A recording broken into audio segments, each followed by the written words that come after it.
મીરાબાઈનું ભજન છે કે આત્માને ઓળખા વિના ભવના ફેરા નહીં મટે અને ભ્રમણાને ભાંગ્યા વિના 184 નહીં મટે. આ ભજન મીરાબાઈ ગાય છે. હવે એ કેના આત્માને ઓળખવાનું કહે છે? અને અત્યારે આપણે જે લોકો સમજાવે છે શું કહે છે કે તમે તમારા આત્માને ઓળખો. આપણા આત્માનું મીરાબાઈ બોલ્યા જ નથી. એના દ્રષ્ટાંતો તમે જોવો ને એટલે તમને ખબર પડી જાય કે સામેના આત્મા ઓળખવા માટેના દ્રષ્ટાંતો છે.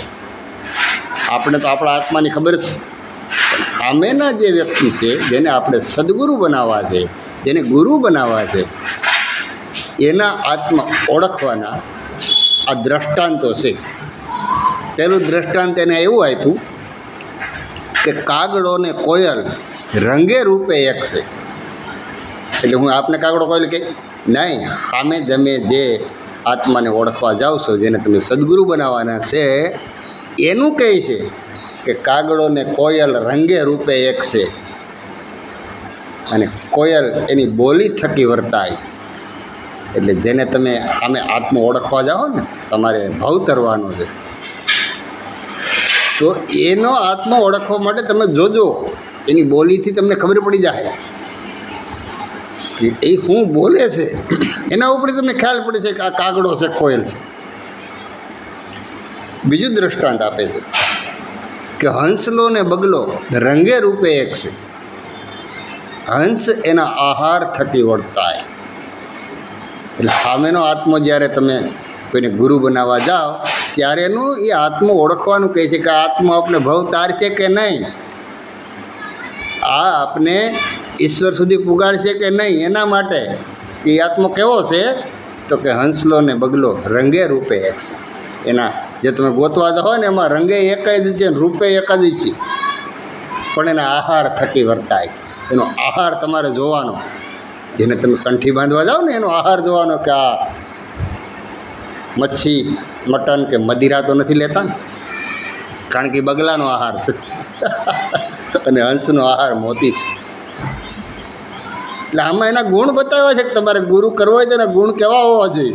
જે તમે આત્મા ઓળખવાની વાત છે ને, તમને એ આત્મા તમે ઓળખો, પછી તમારા આત્માની ઓળખાણ કરાવશે. પણ ઓળખાણ કરાવવાવાળાને તમે જે આત્મા ગોતો છો એ આત્મા કેવો ગોતવો, એના માટે પાનબાઈ કહે છે કે આત્માને ઓળખા વિના રે 184 નહીં મટે, ભ્રમણાને ભાંગ્યા વિના રે ભવના ફેરા નહીં મટે. પણ કેનો આત્મો?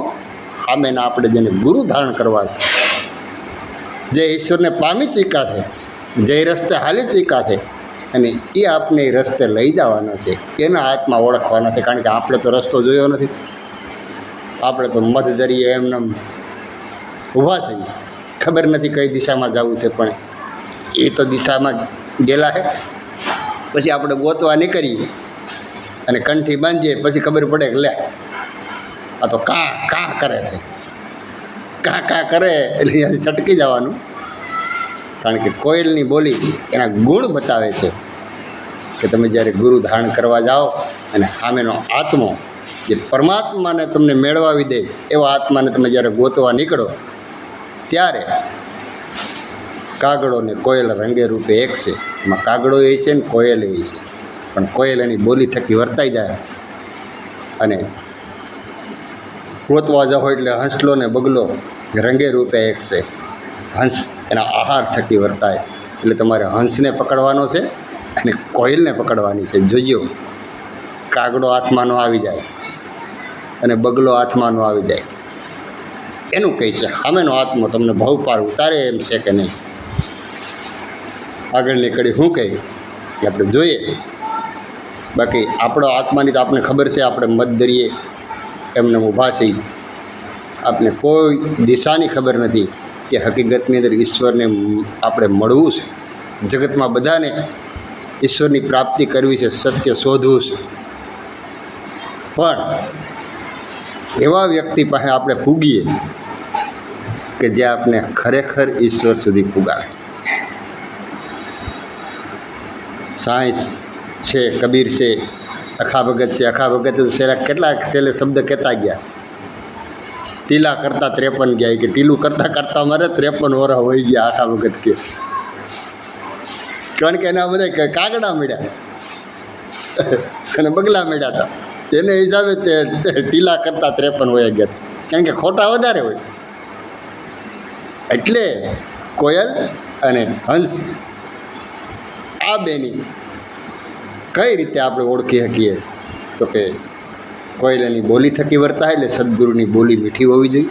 કેવી એની બોલી છે એ જુઓ, પછી એનો આહાર જુઓ. આ 2 ગુણ પહેલાં જોજો, પછી આગળ હું કહીશ આપણે જોઈએ. જય અલેખધણી. હર હર મહાદેવ.